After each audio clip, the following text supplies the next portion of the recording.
एक महत्त्वाची बातमी आहे ती रत्नागिरीतून। रत्नागिरीच्या खेडमधील जगबुडी नदीच्या डोहात 3 जण बुडाल्याची घटना घडली आहे। नदीत पोहण्यासाठी उतरल्यानंतर पाण्याचा अंदाज न आल्याने 3 तरुण बुडालेले आहेत। यात एकाला वाचवण्यात यश आलंय। खेड आणि बोस्ते गावाच्या दरम्यान असलेल्या जगबुडी नदीच्या डोहात पोहण्यासाठी हे तिघे जण गेले होते तेव्हा ही दुर्घटना घडली। पाण्याची खोली आणि प्रवाहाचा अंदाज न आल्याने तिघे जण बुडाल्याची प्राथमिक माहिती आहे। तिघेही सांगली इथले आहेत। ते खेडमध्ये नातेवाईकांकडे आले होते। एकाला वाचवण्यात यश आलेलं आहे। याबाबत अधिक माहिती घेऊया आमचे प्रतिनिधी राकेश गुडेकर यांच्याकडून। राकेश, काय अधिक माहिती आहे? सध्या काय अपडेट्स आहेत? हेमाली, नक्की जर आपण पाहायला गेलं तर खेडमधील जगबुडी नदीच्या नदीपात्रात हे चौघे जण पोहायला उतरले होते। त्यापैकी तिघांचा बुडून हा मृत्यू झालेला आहे, तर एकाला वाचवण्यात यश आलेलं आहे। पाण्याच्या प्रवाहाचा अंदाज न आल्यामुळे हे तिघेही यामध्ये बुडाल्याची माहिती जी आहे ती प्राथमिक माहिती मिळालेली आहे।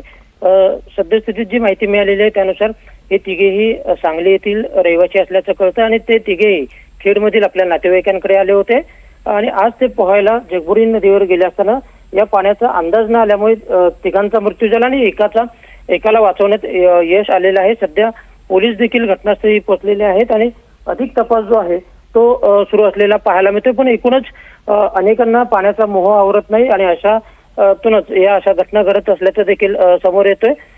पण सध्या स्थितीत पोलीस जे आहेत ते घटनास्थळी येऊन असून अधिक तपास जो आहे तो सुरू आहे। हेमाली, धन्यवाद राकेश, आपण दिलेल्या या सविस्तर माहितीबद्दल।